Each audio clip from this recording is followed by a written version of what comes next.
The crystal towers of Zentara Prime gleamed under three suns as students hurried across the campus of the Galactic Military Academy.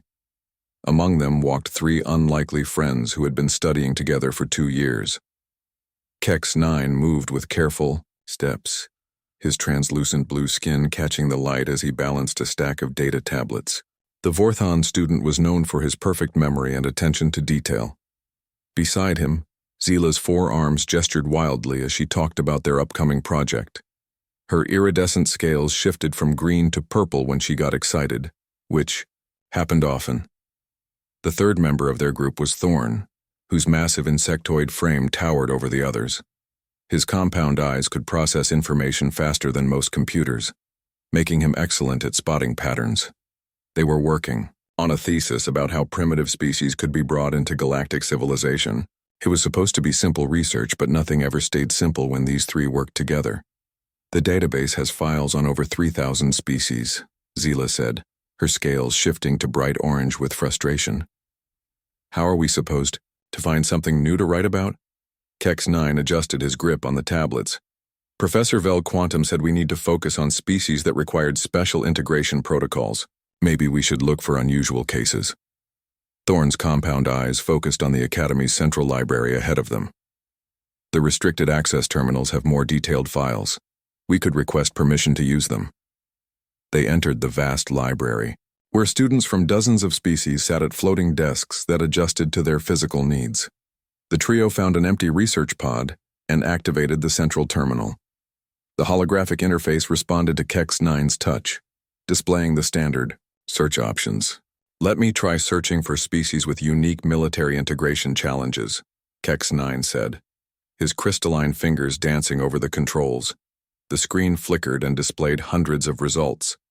Most were familiar: the aggressive Mandorian, warriors who needed anger management training, the peaceful Zilani who required extensive combat preparation, the highly logical Nexarians who struggled with battlefield improvisation. Zila leaned closer, her scales now a thoughtful blue. These are all standard cases. There has to be something more interesting. Thorn's compound eyes caught something unusual. Look at that file designation in the corner. It has a different classification code. Kex 9 followed Thorn's gaze and noticed a small text string that seemed to be part of an incomplete search result. Without thinking, he clicked on it. The screen went black for a moment, then flashed red with warning symbols. Text appeared in the ancient galactic script. Security breach detected. Attempting to access classified material. Oh no, Kex 9 whispered, his blue skin turning pale. I think I triggered something I shouldn't have. Before they could close the terminal, new text appeared. Species classification, human, status, permanently barred from military service. The three friends stared at the screen in confusion. None of them had ever heard of humans, despite studying galactic species for years. Zila's forearms moved quickly over the controls, trying to access more information. I've never seen a classification like this. What does permanently barred mean? More text appeared. Access denied, authorization level, Galactic Council Omega clearance required. Warning, unauthorized access attempts will be reported to Academy security. Thorn's compound eyes widened. Omega clearance? That's the highest security level in the galaxy. Only the council members themselves have that kind of access. Kex 9 tried a different approach, searching for any reference to humans in the general database. He found nothing. It was as if the species had been completely erased from standard records. This is strange, he said, his voice filled with curiosity rather than fear. How can an entire species be classified at the highest security level? And why would they be banned from military service? Zila's scales had turned a deep purple, which meant she was thinking hard. Maybe they were too aggressive? Some species are too violent to be trusted with weapons. Or maybe they were too weak, Thorn suggested. Some species can't handle the stress of military training. But something about the file's security level didn't match either explanation. If humans were simply too aggressive or too weak, why would information about them require the highest clearance in galactic government? The terminal suddenly chimed with an incoming message. Their professor, Dr. Vel Quantum, appeared on the screen. His normally calm expression seemed troubled. "Students, please report to my office immediately," he said. His flowing tentacles, which usually moved in peaceful patterns, were twitching with what looked like nervousness. The three friends exchanged worried glances. They gathered their materials and left the library, walking in unusual silence toward the professor's office. Other students moved past them, laughing and talking about normal academic concerns, unaware that their classmates had just stumbled upon something unprecedented. Dr. Vel Quantum's office was filled with artifacts from dozens of worlds.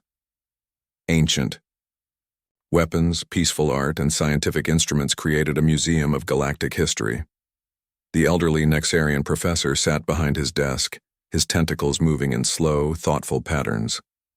"Sit down," he said quietly. "I received an automatic alert about your database access attempt." Kex 9 started to apologize, but the professor raised a tentacle to stop him. "You're not in trouble," Dr. Vel Quantum said. "But you've discovered something that most beings in the galaxy are not meant to know about." Zila leaned forward, her scales shifting to curious yellow. "Professor, what are humans? Why is everything about them classified?" The professor was quiet for a long moment, his ancient eyes seeming to look at something far away. "Humans are a species from a small blue planet in the outer territories. They were part of galactic civilization for about 50 years. 2 centuries ago." "What happened to them?" Thorne asked. Dr. Vel Quantum's tentacles stopped moving entirely, which the students had never seen before. "That's a very complicated question. The simple answer is that they proved to be too effective at warfare." The students looked at each other in confusion. "Too effective? How could being good at fighting be a problem?" "I can see you don't understand," the professor continued. "And perhaps it's time someone learned the truth. If you truly want to know why humans are banned from military service, meet me in Archive Vault 7 tomorrow at midnight. But I must warn you, some knowledge changes you forever. Once you learn the truth about humans, you will never see warfare the same way again." He dismissed them with a gesture, leaving the three friends to walk back to their dormitories in thoughtful silence. Each of them spent the evening wondering what secret could be so dangerous that it required the highest security clearance in galactic civilization. As midnight approached the next day, they would discover that sometimes the greatest threats come not from the darkness but from the light that burns too bright. The clock tower chimed midnight as 3 nervous students made their way through the empty corridors of the Galactic Military Academy. Emergency lighting cast strange shadows on the walls, making familiar hallways feel alien and threatening. Archive. Vault 7 was located in the deepest level of the academy, far below the regular library and classrooms. The trio had never been this far down before. Heavy security doors required special access codes, but somehow Dr. Vel Quantum had arranged for them to pass through without triggering alarms. They found their professor waiting in a circular room filled with floating data crystals. Each crystal contained historical records deemed too sensitive for general access. The Nexarians' tentacles moved in patterns they had never seen before, slow, careful movements that suggested both fear and determination. "You came," he said softly. "I wasn't certain you would." Kex 9 stepped forward, his translucent skin reflecting the blue glow of the data crystals. "Professor, we need to understand. What makes humans so dangerous that even their existence must be hidden?" Dr. Vel Quantum's ancient eyes focused on something beyond the present moment. "I was there, students. 200 years ago, I served as a communications officer during humanity's last military engagement. I witnessed what they became, and it still haunts my dreams." He moved to one of the larger crystals and placed his tentacle against its surface. The room filled with holographic displays showing star charts, military records, and species profiles. "The truth is not what you expect," the professor began. "The Galactic Council didn't ban humans from military service to protect the galaxy from them. They did it to protect humans from what they might become when everything they love is threatened." The realm. First hologram showed a peaceful blue planet orbiting a yellow star. Earth looked beautiful and harmless, covered in white clouds and blue oceans. First contact with humanity occurred in 2387, Dr. Vel Quantum explained. Their representative was Admiral Jack Morrison, a diplomat who impressed the Council with his wisdom and creativity. Humans seemed perfect for galactic civilization, intelligent, adaptable, and surprisingly good at forming friendships with alien species. The display showed images of the first human starships working alongside alien vessels. Human crews laughed and worked with beings who looked nothing like them, showing an unusual ability to connect across species barriers. Captain Lisa Hayes commanded the first human warship integrated into our defense forces, the professor continued. The UES Defiance became famous for its innovative tactics and crew cooperation. Humans brought something new to our military. They could think of solutions that no other species considered. Zila's scales shifted to interested green. That sounds wonderful. Why would such cooperation be dangerous? Because, Dr. Vel Quantum said quietly, we learned that human innovation wasn't just about technology or tactics. It came from something deeper, their ability to transform love into action. The hologram shifted to show military reports from the first 50 years of human integration. Every evaluation praised human creativity, adaptability, and emotional intelligence. Humans served as tactical advisors, diplomatic liaisons, and technical specialists. They seemed to make every mixed crew more effective. Everything changed during the Zarathi War, the professor said, his voice dropping to barely above a whisper. The display showed a new species, insectoid beings with glossy black shells and multifaceted eyes. Unlike the diverse species of the galactic community, the Zarathi moved with perfect coordination, like parts of a single massive organism. The Zarathi were a hive mind species from the far edge of the galaxy, Dr. Vel Quantum explained. They believed that individual consciousness was a disease that needed to be cured. They conquered worlds not for resources or territory, but to add more minds to their collective. Thorne's compound eyes reflected the holographic images with obvious discomfort. The idea of losing individual thought terrified most sentient beings. The war began slowly, the professor continued. The Zarathi would arrive at a planet, offer to cure the inhabitants of individual consciousness, and when refused, they would attack with overwhelming force. Their hive mind gave them perfect coordination in battle. The display showed battle footage from the early years of the conflict. Galactic defense forces fought bravely, but struggled against an enemy that could anticipate their moves and coordinate responses across multiple star systems simultaneously. Humans served in support roles during these early battles, Dr. Vel Quantum said. Lieutenant Commander Ryan Tucker was stationed aboard the GCS Harmony as a tactical advisor. He was known for his calm leadership and creative problem-solving. He had a wife, Maria Tucker, and a young daughter, Sophie Tucker, living in the civilian colony of New Geneva. The professor paused, his tentacles stopping their constant motion entirely. New Geneva was a peaceful research colony where scientists from dozens of species worked together on agricultural projects. It was supposed to be safe, far from the front lines of the war. 3 million beings lived there, including many families of military personnel. Kex 9 felt a chill run through his crystalline structure. What happened to New Geneva? The Zarathi found it, Dr. Vel Quantum said simply. They arrived without warning and began their standard conversion process. When the colonists refused to join the hive mind, the Zarathi didn't just conquer the planet, they made an example of it. The holographic display showed the aftermath, a dead world where the Zarathi had systematically destroyed everything that represented individual consciousness. Art, music, personal belongings, even family photographs had been eliminated. The attack was recorded and broadcast across the galaxy as a warning, the professor continued. The Zarathi wanted everyone to see what happened to those who refused to join their collective consciousness. Zila's scales had turned deep blue with sadness. All those families.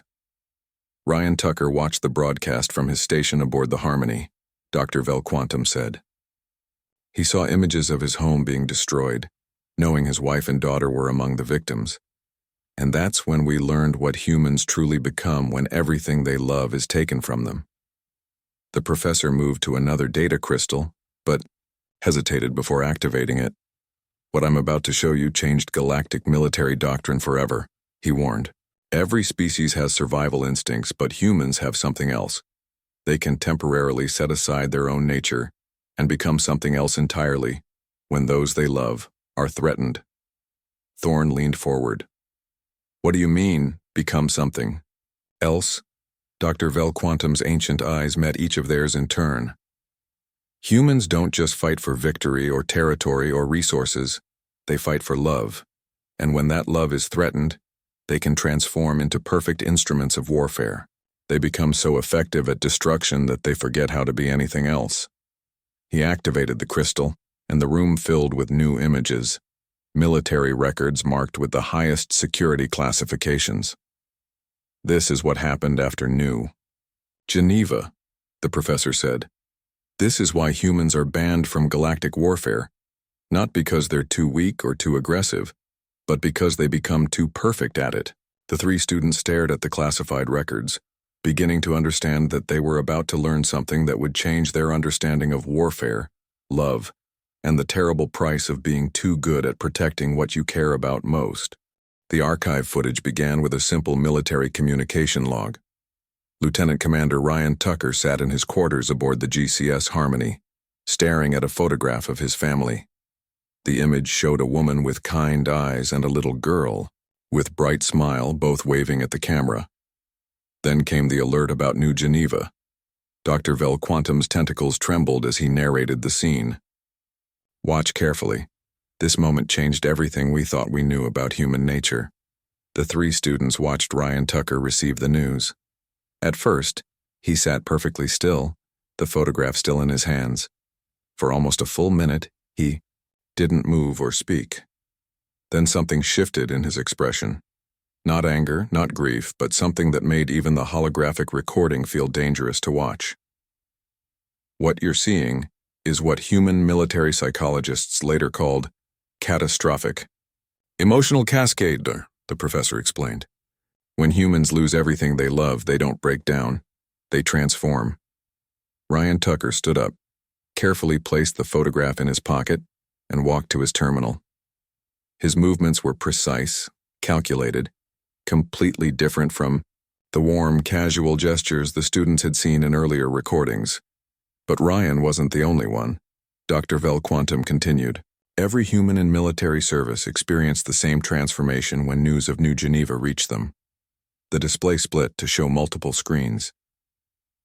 Captain Lisa Hayes aboard the UES Defiance was reading casualty reports when she found her brother's name.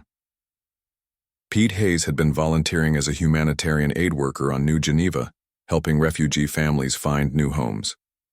Lisa's reaction was even more unsettling than Ryan's. She smiled, a cold, calculating expression that had nothing to do with happiness. She turned to her mixed-species crew and began speaking in a tone they had never heard before. "Attention all crew members," her recorded voice said. "We have new orders. We're going to hurt them in ways they don't know are possible." Zila's scales turned worried orange. "Professor, she doesn't sound like the same person from the earlier records." "That's because she wasn't," Dr. Velquantum replied. "None of them were. The humans had become something else entirely." The footage showed what happened next. Lieutenant Commander Ben Clark, stationed on the outer defense perimeter, abandoned his assigned position without orders. Using only a damaged fighter craft, he flew directly toward a massive Zarathi dreadnought, a ship that should have been impossible for a single pilot to threaten. But Ben didn't attack the dreadnought in any conventional way. Instead, he used flight patterns that defied both logic and standard tactics. He moved his small ship in ways that confused the Zarathi sensors, making it impossible for them to predict his location or intentions. The Zarathi hive mind could coordinate perfectly against normal tactics, Dr. Velquantum explained. But they couldn't understand Ben's approach because it wasn't based on logic or training. It was based on something they had never encountered: pure creative fury. Ben's fighter somehow penetrated the dreadnought's shields using a combination of maneuvers that military analysts would later describe as impossible according to established physics. He destroyed the massive ship from within, but his methods were so unconventional that other species' military computers couldn't analyze or replicate them. How did he know those tactics would work?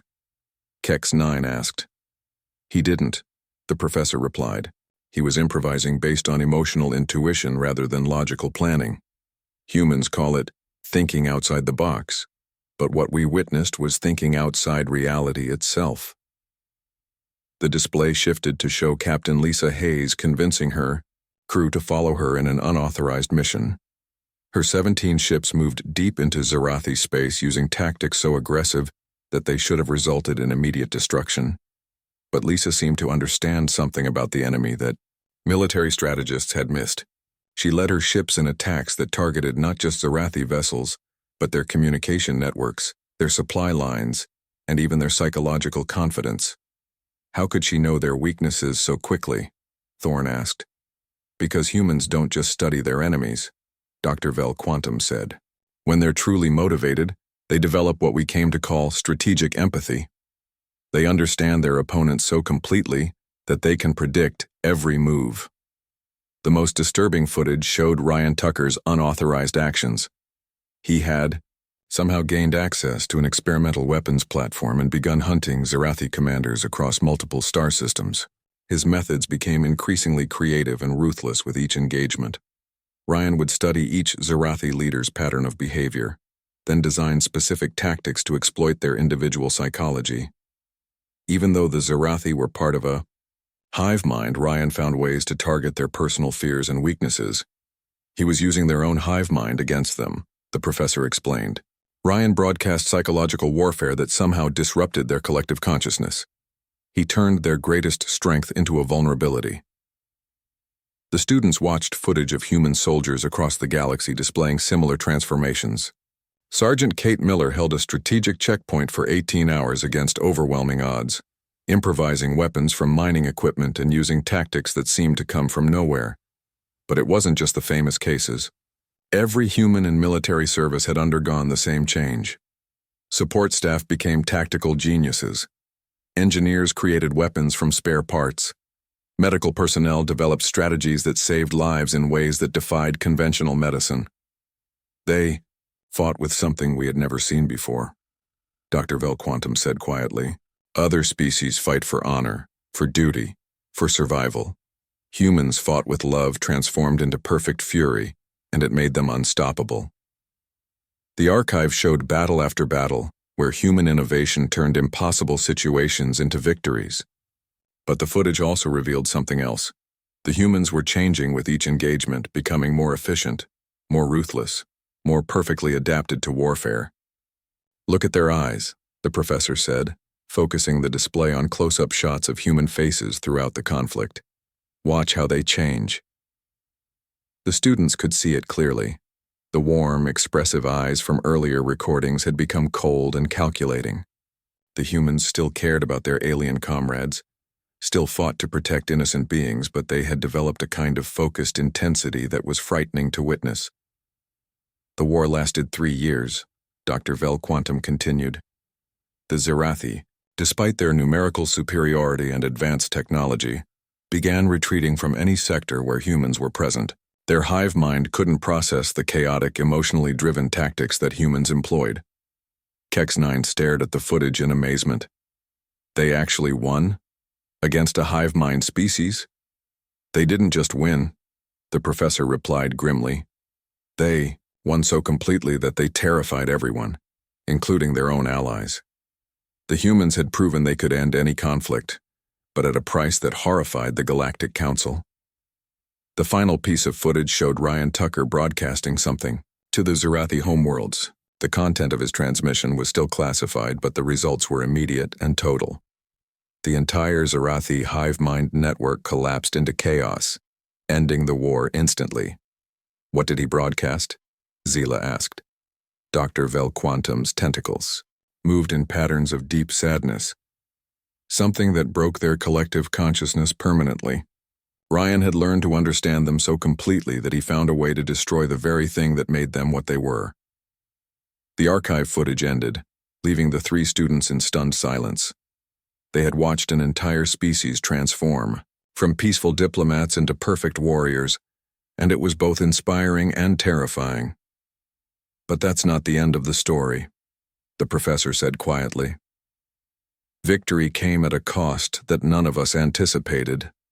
The humans had become so perfect at warfare that they couldn't remember how to be anything else.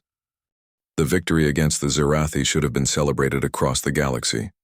For the first time in decades, the hive mind threat was completely eliminated. Worlds that had lived in fear could finally rebuild in peace. But the archive footage that Dr. Velquantum showed next revealed why the celebration never came.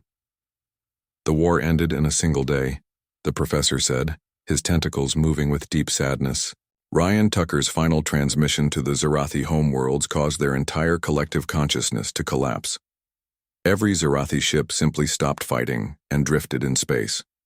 Their warriors stood motionless, unable to act without the hive mind's guidance. The students watched footage of the aftermath. Galactic Defense Force ships approached the silent Zerathi vessels with caution, expecting some kind of trap. Instead, they found confused insectoid beings who seemed to have forgotten how to function as individuals. "Complete victory," Thorne said, his compound eyes reflecting amazement. "The humans actually did it." "Yes," Dr. Velquantum replied grimly, "but observe what that victory cost." The display shifted to show post-war debriefing sessions. Captain Lisa Hayes sat across from military psychologists, but she bore little resemblance to the warm diplomatic officer from earlier recordings. Her eyes held a hollow intensity that made even the recorded image unsettling to watch. Lisa spoke with mechanical precision about acceptable losses and necessary sacrifices in a voice completely empty of emotion. When asked about her plans for peacetime, she requested immediate reassignment to patrol the Outer Rim territories where threats might still exist. She couldn't stop, Dr. Velquantum explained. None of them could. The transformation that made them perfect warriors had become permanent. The archive showed similar interviews with other human military personnel. Sergeant Kate Miller's psychological evaluation revealed that she had developed tactical thinking patterns that military analysts described as brilliantly terrifying. She could predict enemy movements with supernatural accuracy, but her method suggested a mindset that treated every situation as a potential battlefield. Ben Clark, the pilot who had destroyed the Zerathi dreadnought, requested assignment to increasingly dangerous missions. When there were no more combat operations available, he volunteered for suicide scouting runs into unexplored space, claiming he could only function when facing mortal danger. The humans had learned to think like their enemies, the professor continued. This strategic empathy made them incredibly effective in warfare, but it also meant they saw potential threats everywhere. They couldn't turn off their hypervigilance. The most disturbing case was Ryan Tucker himself. After the war ended, he simply disappeared. His ship left the fleet one night without authorization, and he was never seen again. Intelligence reports suggested he was still hunting Zerathi remnants in deep space, pursuing enemies that might not even exist. The Galactic Military Command was baffled, Dr. Velquantum said. How do you help warriors who have become too perfect at their job? How do you bring peace to minds that can only think in terms of conflict? The archive showed secret meetings between alien military leaders. Representatives from dozens of species expressed the same concern. Humans had saved the galaxy, but in doing so, they had become something that couldn't be safely integrated back into peaceful society. Kex 9's translucent skin flickered with confusion. But surely some humans were able to readjust to peacetime. Very few, the professor replied sadly. The transformation affected humans differently than it affected other species. When most beings experience trauma, they seek comfort and healing. When humans lose everything they love, they become dedicated to preventing it from happening again. To anyone, anywhere, forever. The display showed reports from human settlements on Earth. Veterans returned home, but couldn't settle into civilian life. They saw threats in everyday situations, responded to minor problems with military-level solutions, and treated every disagreement as a potential conflict requiring tactical analysis. Even worse, they began applying their strategic empathy to their own families and friends. They could predict human behavior with the same terrifying accuracy they had used against the Zerathi, making normal relationships impossible. They understood everyone around them too completely, Dr. Vel Quantum explained. Imagine living with someone who can predict your every thought, who sees every conversation as a tactical situation that needs to be managed. Zila's scales shifted to deep blue with sadness. They saved everyone but themselves.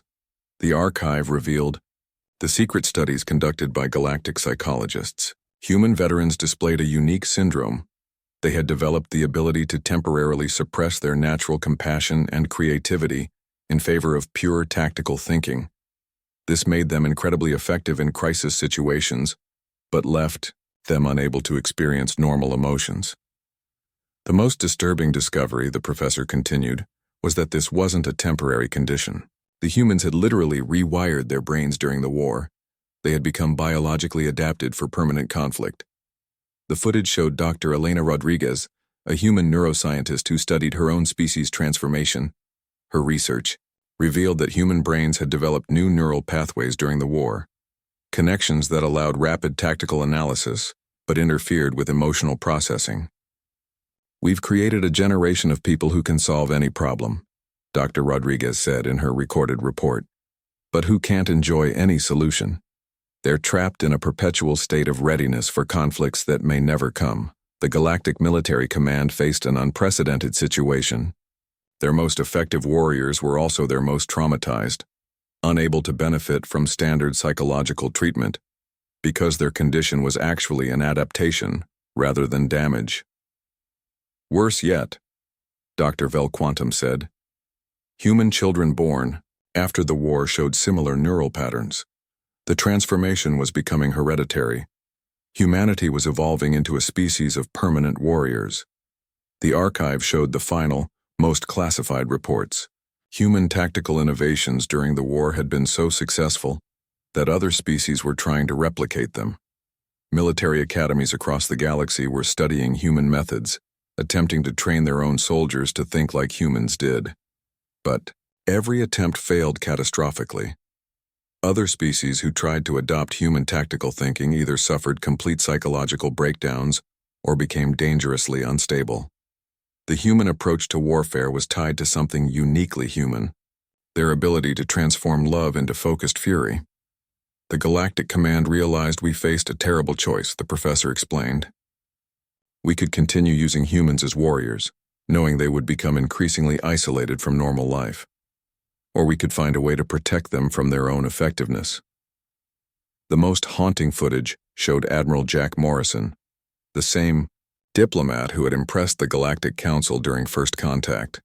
He looked decades older, his face marked by experiences that had changed him fundamentally. Morrison addressed the Council one final time, supporting the proposal to ban humans from military service. "We've proven we can win any fight," he said, his voice heavy with exhaustion. "But we've also learned that some victories cost more than any defeat. We need time to remember how to be human again, not just perfect weapons." The three students sat in silence processing what they had learned. The humans hadn't been banned for being too weak or too aggressive. They had been banned because they were too good at warfare, too willing to sacrifice their own humanity to protect others. "What happened to Earth after the ban?" Thorne asked quietly. Dr. Vel Quantum's tentacles moved in slow, thoughtful patterns. "That, my students, is perhaps the most remarkable part of this story. The humans made a choice that no other species in galactic history has ever made. They chose to heal." The professor moved to the final data crystal, his expression mixing sadness with something that might have been hope. "This is what Earth became after the war and why the galaxy is safer, because we let them rebuild in peace." The final data crystal glowed softly as Dr. Vel Quantum activated it, filling the archive vault with images of Earth 2 centuries after the Zerathi War. What the three students saw was unlike anything they expected. Where they anticipated a militarized world full of warrior survivors, they found something extraordinary. Cities filled with gardens, universities dedicated to art and philosophy, and humans engaged in activities that seemed completely divorced from warfare. Children played in parks, where memorial stones honored those who had fought in the war. But the planet itself pulsed with peaceful energy. "This is Earth today," the professor said softly. After the Galactic Council voted to ban humans from military service, something unprecedented happened. Humanity chose to rebuild their entire civilization around the principle of healing, the R. Footage showed the transition period immediately following the ban. It hadn't been easy. Human veterans struggled with their transformation back to civilian life, and many never fully succeeded. But something remarkable emerged from their collective trauma. They understood what they had become, Dr. Vel Quantum explained, and they decided to consciously become something else. The archive revealed the Great Rebuilding, a planet-wide effort that took nearly 50 years to complete. Instead of trying to forget their military capabilities, humans chose to redirect that same intensity toward peaceful pursuits. Dr. Elena Rodriguez, the neuroscientist who had studied the human transformation during the war, led research into reversing the neural changes. But rather than trying to erase the new pathways, her team found ways to redirect them toward creativity and problem-solving. They kept their strategic empathy, the professor noted, but learned to use it for understanding rather than warfare. They maintained their tactical thinking, but applied it to solving social problems, developing art, and exploring scientific questions. The students watched footage of former warriors becoming teachers, artists, and healers. Captain Lisa Hayes, who had terrified the galaxy with her military innovations, spent her later years developing new methods for psychological therapy. Her ability to understand others completely became a tool for healing, rather than warfare. Ben Clark, the pilot who had destroyed a Zerathi dreadnought, became an architect. His talent for thinking in 3 dimensions and understanding complex systems helped him design buildings that seemed to grow organically from their landscapes. "What about Ryan Tucker?" Kex9 asked. "Did he ever return?" Dr. Vel Quantum's tentacles moved with gentle sadness. Ryan was found 15 years after the war ended, drifting in deep space in a damaged ship. He had indeed been hunting Zerathi remnants, but he was also protecting refugee populations and establishing early warning systems for other species. The archive showed Ryan's return to Earth. He was changed beyond recognition. His hair had gone completely white, and his eyes held depths that spoke of experiences no one else could understand. But he wasn't broken. Instead, he had become something like a guardian spirit, watching over the galaxy from the shadows. Ryan chose to stay on the frontier, the professor continued. He established a network of monitoring stations that still protect the outer territories today. He couldn't return to normal life, but he found a way to use his transformation for protection rather than destruction. The most remarkable footage showed human children growing up in this rebuilt civilization. They inherited some of their parents' enhanced abilities, the strategic thinking, the emotional intelligence, the creativity that came from transformed love. But they learned to use these gifts for building rather than fighting. They created something new, Dr. Vel Quantum said with wonder in his voice.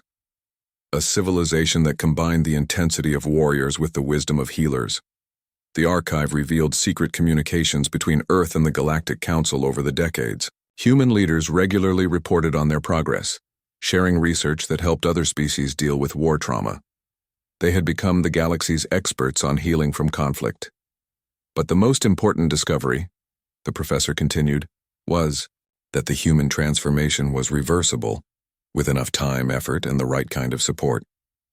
It took generations, but humanity proved that even the deepest changes could be healed. Zila's scales shifted to curious yellow. "Professor, why is this information still classified? This seems like something the galaxy should celebrate." Dr.